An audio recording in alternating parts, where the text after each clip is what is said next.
Well, hello everyone and welcome back to another video of the F1 2020 Drive for Career Mode with Ferrari, episode number 74 today for the Belgian Grand Prix is season 5, round number 11. If you have of course missed any of the previous videos, then I recommend you go and check them out and subscribe as well if you're new to the channel. As I said on previous videos, I am still aiming to get as close to 500 subs before F1 2021 comes out. As well, we're currently on 411, so if you have not yet subscribed, then please do. It's the big red button under the video. I should also point out you're going to see more of these episodes because I miscalculated how many episodes I needed to actually do. So although there is still going to be a season 6, but it'll only be 10 races because I basically can't do maths anymore. This is what happens with age. You just can't do maths.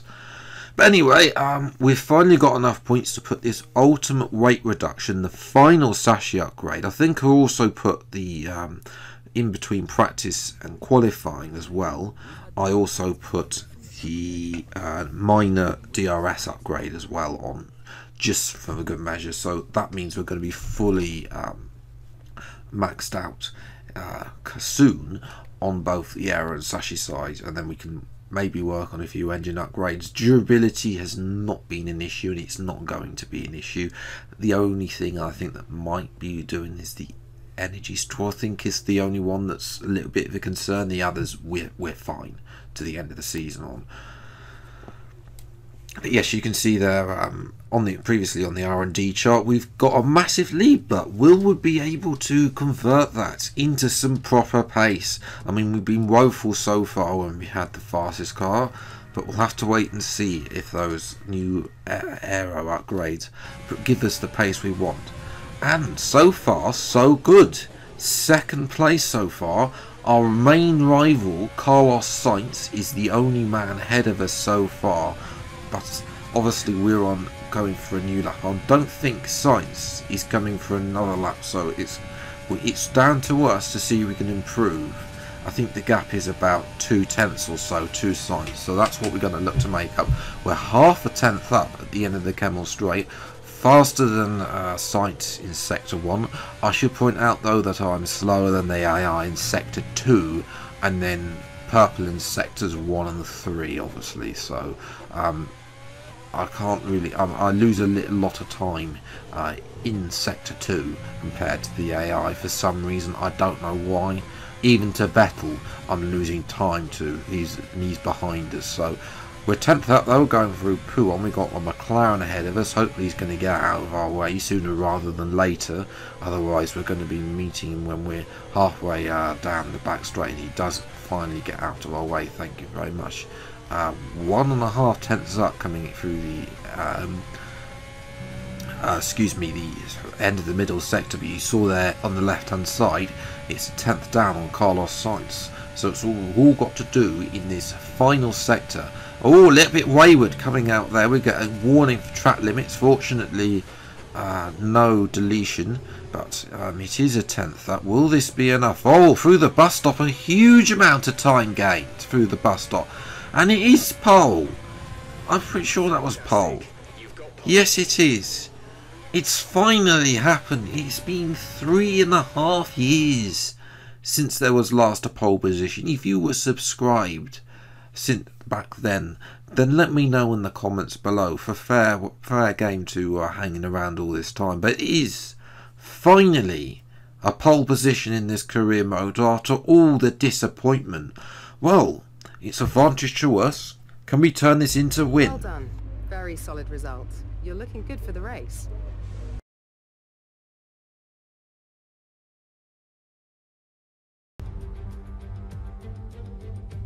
We're in Belgium once again for today's round of the Formula 1 World Championship. It's a race the great Ayrton Senna won 6 times, and in 2019 Charles Leclerc became the first driver to take their maiden win here since Michael Schumacher in 1992. Spa-Francorchamps today, a circuit that spans 4.35 miles. There are tons of elevation changes along the way too. 19 corners making up this circuit, with 9 of those to the right and the remaining 10 to the left. This track is a great one for fans of pure speed.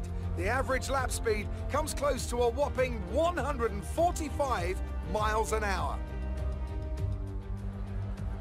Anthony Davidson is alongside me as usual for the race today. So, let's start with Lance Stroll. Looks like they've got a tough race in store today as grid penalties from changing power unit components has forced them further down the field. But on the bright side, at least those fresh components can help them maintain the power they need to come through the pack. I expect to see them take a more aggressive approach today to make up for the compromised start. Before we begin, let's take a quick look at the grid lineup for today's race. It's Ferrari in pole position then, and talented Spaniard Carlos Sainz completes the front row. Considering the rest of the grid, we have Gasly, Vettel, Alexander Albon, and Bottas, Verstappen, Magnussen, Leclerc, and Esteban Ocon, Giotto, Norris, and Guan Yu Zhou, and Latifi, Kvyat, Giovinazzi, Nick De Vries, and Nobuharu Matsushita. Stroll and George Russell ends our grid lineup. Now, it's almost time for lights out, so let's go down to the track. Now that we've got some points on the board, let's continue this form and aim for another top 10 finish. Well, Jeff never changed, even if Emma's giving us praise. Jeff, still with the same punchline that he's had for pretty much the majority of the 74 episodes. As 5 likes come on for today's Belgian Grand Prix. And after a long wait, lights out and away we go. Initially a good, the red arrow shows Sainz got a better getaway than me, but then of course we get the second half of the launch going well, and we move up in and retain the lead of the Grand Prix. We jump a few laps later and Sainz is already struggling potentially. Vettel has cleared Sainz, so Vettel, he's got crucial good race pace here. As we also move later throughout the race now, we're watching Nick De Vries at the back, and he is out of the race already. So not a lot's been happening in these opening laps. It's been very, we're already, as I say, on the end of lap 2. But safety cars being called out to clear up De Vries' bonfire. And crucially there on the mini-map, Sainz and Vettel are not coming in. So this is going to change. I mean, we got, well, what will be 8 laps on mediums. They should be fine to go to the end of the Grand Prix. Fortunately, we had a gap open to Gasly and I think Bottas and Albon behind us, so we were able to get out in front of them and not being held in the pits. We're going to come out in P7. A couple of the lower drivers like Giovinazzi, Stroll, I think, have got a penalty. And Kvyat staying out just to roll the dice a bit, see what they can do, see if they can get some points or not with the overcut. But Sainz and Vettel, it's a huge, well, this isn't going to work out for Sainz, because as we jump to lap 4, here I am right behind. The Sainz is only there. He's not going to be able to open a 20-second lap gap to be able to come in and out of the pits. It's not going to work. Our strategy is the better. So effectively we still have the race lead. Gasly is effectively now P2 as we have a look around, try and have a look around the outside. Lance Stroll, who's yet to stop, had a grid penalty and hasn't really been able to make advantage, and we have to wait until the back straight to even have a look at Stroll. We're going to have a look around the outside.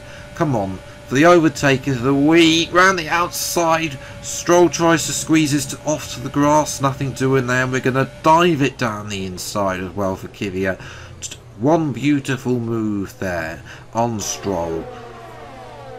I mean, this we just had to keep our foot in there. Stroll eventually decided to lift off and give us the space, and then we got an easy move on Kvyat as Stroll also tries to follow me through there on Kvyat and does, and we jump straight back on board to our POV because we're down the inside of Giovinazzi straight away, not wasting any time, not allowing the likes of Vettel and Sainz to use the traffic to try and sprint away, as Gasly is the next person trying on mediums, trying to get past the Stroll, Kvyat and Giovinazzi train, as Gasly unable to make it around the outside. Eventually though, Stroll makes it past Giovinazzi in that but to be fair, that Alfa Romeo is the second slowest car, so he's quite lofty, Giovinazzi. I don't think he's actually scored points for like 5 seasons or something in this career mode. So, but anyway, I mean, back to our POV.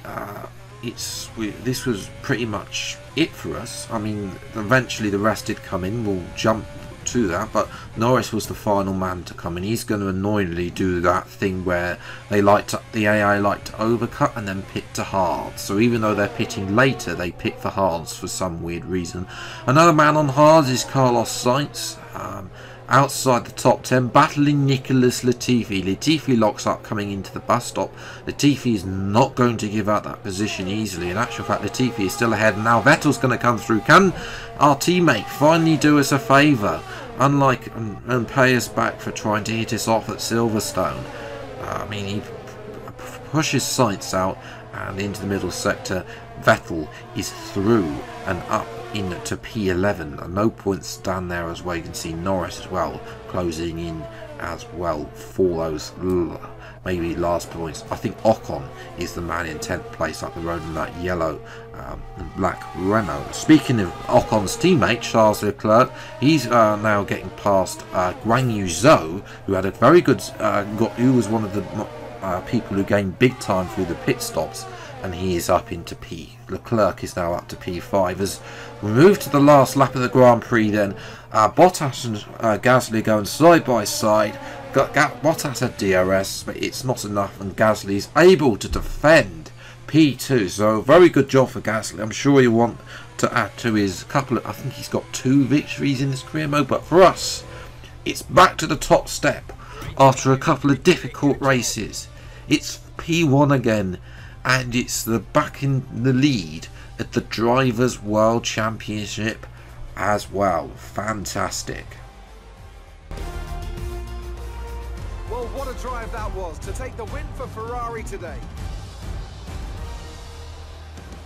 Talk to me, Ant. What was it that set them apart from the competition today? Well, the safety car completely changed the race, didn't it?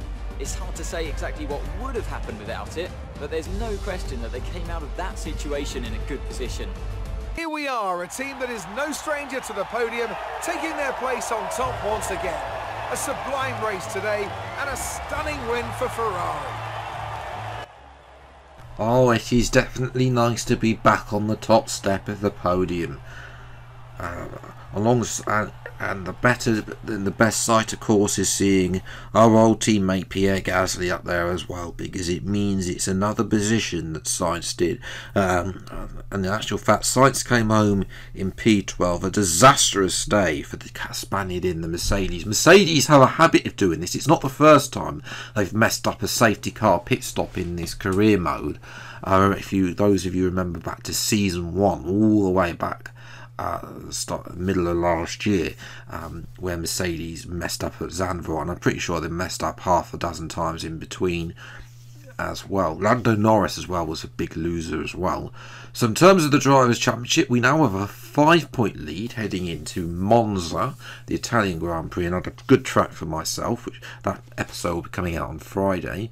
Albon and Verstappen, are they a little bit too far behind? We'll have to wait and see if they can get there. It only takes one race and they're back in contention, really. Bottas as well. I mean, he did get P3. They'd love P2. Gasly, I think, is a little bit too far away, as is Vettel now, to be really considering challenging for the championship. And obviously, Vettel's inconsistent results really has cost us any potential chance of going for the constructors, because even though I won today, we're still 53 points behind Mercedes. So that's a bit annoying. AlphaTauri, though, at least we're not really going to be caught by them. They're just under 900 points behind.